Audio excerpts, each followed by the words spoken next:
Good afternoon. आज मैं तुम्हें रासायनिक संयोग के चौथे नियम व्युत्क्रम अनुपात का नियम अर्थात लॉ ऑफ रेसिप्रोकल प्रोपोर्शन के बारे में बताऊंगी।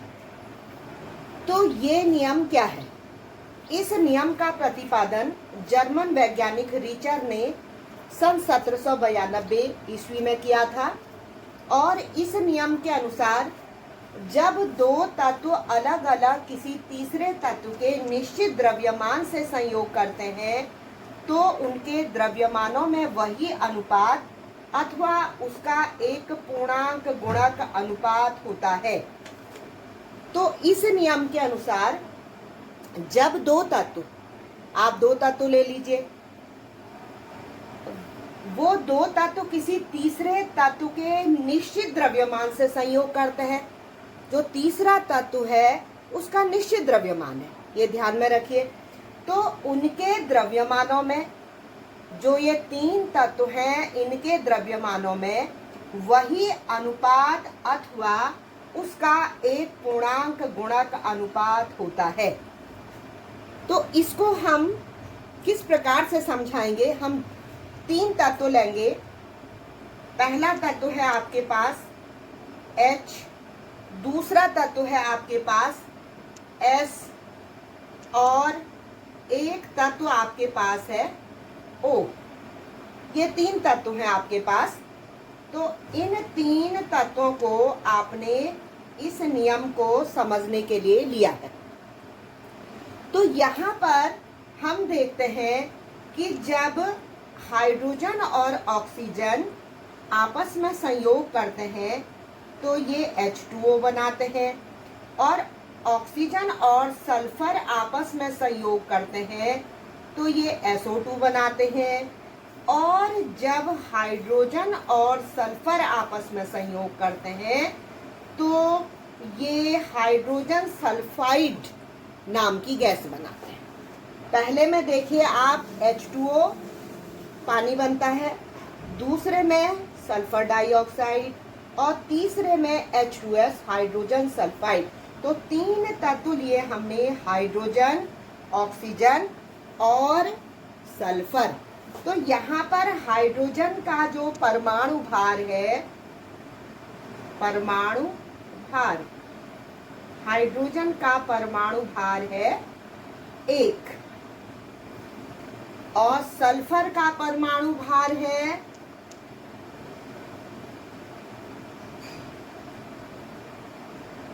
32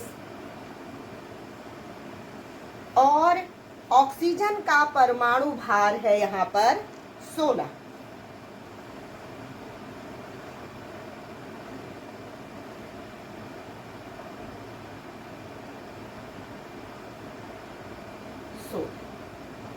अब आप देखिए कि जब हाइड्रोजन और ऑक्सीजन आपस में संयोग करते हैं, हाइड्रोजन और ऑक्सीजन आपस में संयोग करते हैं तो ये पानी बनाते हैं H2O। तो इनके द्रव्यमानों में अनुपात होता है 2:16, क्योंकि हाइड्रोजन 2 है यहाँ पर, तो 2 एकम 2 और ऑक्सीजन का केवल एक परमाणु है 2:16। अब ऐसे ही आप यहाँ पर देखें, सल्फर और ऑक्सीजन आपस में मिलकर के बना रहे हैं SO2। तो यहाँ पर इनका अनुपात हो गया 32, सल्फर का 32 होता है परमाणु द्रव्यमान और ऑक्सीजन का 2 परमाणु है।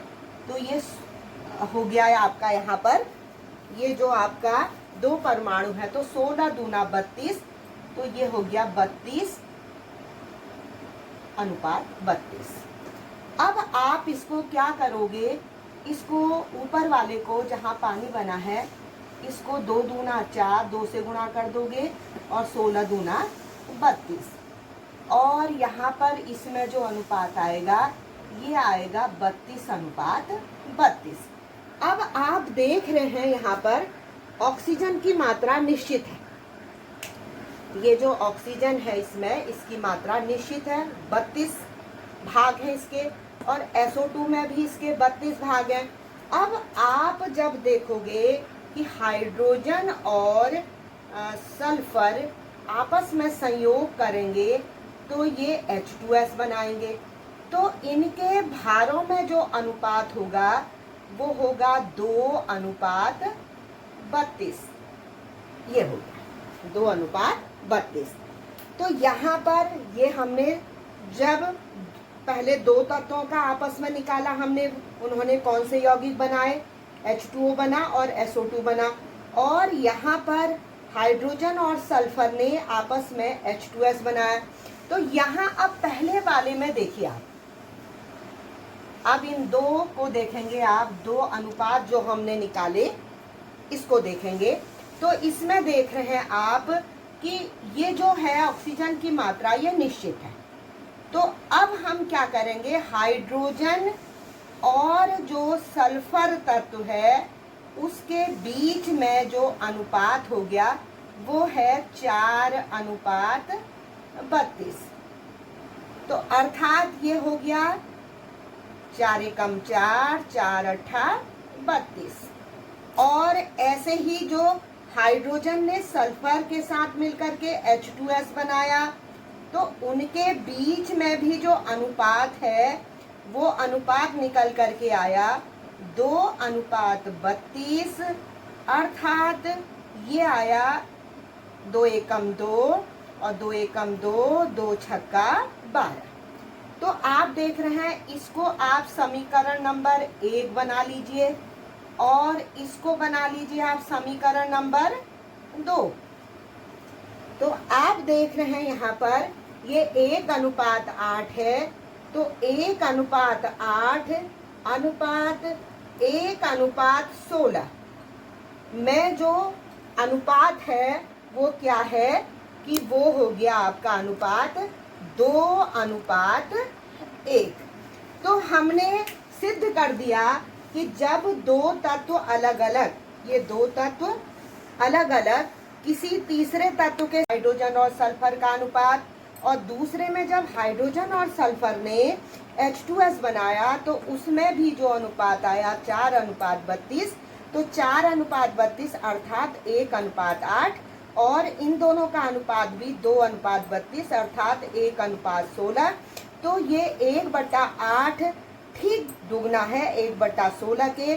तो हम इसको 2:1 भी लिख सकते हैं।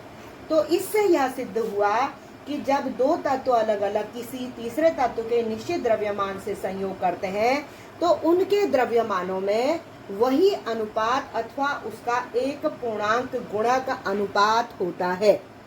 अब मैं इसके बाद एक अन्य उदाहरण और बताऊंगी कि आपके पास यहाँ पर है 3 तत्व हैं आपके पास। ये है, एक तत्व है कार्बन, एक तत्व है सल्फर और एक तत्व है ऑक्सीजन। तो ये मिलकर के यहाँ पर CO2 बन रही है और यहाँ ये SO2 बन रही है, और ये दोनों मिलकर के CS2 बनाएंगे, CS2। तो यहाँ देख रहे हैं हम कार्बन और ऑक्सीजन, जो कार्बन और ऑक्सीजन है उसका अनुपात देखिए आप। यहाँ पर कार्बन का परमाणु भार है 12 और इसका है सल्फर का 32 और ऑक्सीजन का हो गया 16। तो CO2 में देखिए आप, CO2 में ये अनुपात आया 12:32 और इसमें आया SO2 में आया ये SO2 में 32:32 ये हो गया। अब निश्चित द्रव्यमान ऑक्सीजन के हैं, तो कार्बन और सल्फर का जो द्रव्यमान अनुपात निकला वो हमारा ये निश्चित द्रव्यमान ऑक्सीजन के हैं। तो 12:32 अर्थात 4×3=12, 4×8=32। ये एक समीकरण बन गई जैसे हमने पूर्व में बनाया। अब इसके बाद देखो कार्बन डाइसल्फाइड में देखिए CS2 में, तो CS2 में क्या हो रहा है, कार्बन के 12 भाग, ऑक्सीजन के सल्फर के कितने भाग से संयोग कर रहे हैं, ये कर रहे हैं 64 से। 16×2=32। कार्बन 1 है और सल्फर 2 है। तो यहाँ पर आप भाग इसको सरल कर देंगे तो ये आप देखिए 4 तिया 12, 4 एकम 4 और ये आया 4 अट्ठे, यहाँ पर आएगा 4 एकम 4 और 4 छक 24, 3:16। तो ये दूसरी समीकरण आई। तो यहाँ पर एक समीकरण आपकी हो रही है 3/8 और दूसरी समीकरण आ रही है आपकी 3/16, अर्थात ये जस्ट डबल है इसका। तो इनके बीच में भी 2:1 का अनुपात है। तो इससे ये सिद्ध होता है 3:8 और 3:16 में, ये देखिए 3/8 का ठीक दुगना 3/8 3/16 का ठीक दुगना है, तो 2:1 आया। इसको काट लीजिए, देखिए अंश में आपके 3 है और नीचे 8 और 16 है, 2:1 आ गया। यहाँ पर आप गणित आपको आती है तो आप इसको सॉल्व कर लेंगे। तो 2 उदाहरणों से मैंने व्युत्क्रम अनुपात का नियम आज आपको बताया। अब मैं इसके बाद गैर-लुसैक का गैसीय आयतन का नियम बताऊंगी। तो गैर-लुसैक का गैसीय आयतन का नियम क्या कहता है कि जब गैसें परस्पर रासायनिक संयोग करती हैं, जब गैसें परस्पर रासायनिक संयोग करती हैं तो अभिकारक पदार्थों के आयतन, जो अभिकारक पदार्थों के आयतन लिए गए हैं, तो यहाँ पर देखिए 2HCl बन रहा है, H2 + Cl2। तो माना एक आयतन इसका लिया और एक आयतन इसका लिया, तो इन्होंने क्या बनाया, 2 आयतन हाइड्रोजन क्लोराइड, 2 आयतन हाइड्रोजन क्लोराइड। ये हाइड्रोजन गैस है, ये क्लोरीन गैस है, इन्होंने मिलकर के हाइड्रोजन क्लोराइड नाम की गैस बनाई। तो इसका एक आयतन लिया, Cl2 का भी एक आयतन लिया, तो 2 आयतन यहाँ पर हमें प्राप्त हुए, अर्थात 1:1:2 में हमें एक सरल अनुपात प्राप्त हुआ। तो कहा भी गया है, गैर-लुसैक ने इसको प्रतिपादित किया था। उन्होंने ये कहा कि जब गैसें परस्पर रासायनिक संयोग करती हैं तो उन अभिकारक पदार्थों में एक सरल अनुपात होता है और जो उत्पाद प्राप्त होता है, उत्पाद में भी एक सरल अनुपात हमें प्राप्त होता है, जिसको हमने इस उदाहरण के द्वारा सिद्ध कर लिया। आज का टॉपिक यहीं पर समाप्त हुआ। अब आप लोग इसको अच्छी तरह से पढ़िए, समझिए और इसको परीक्षा के लिए तैयार कीजिए। Thank you.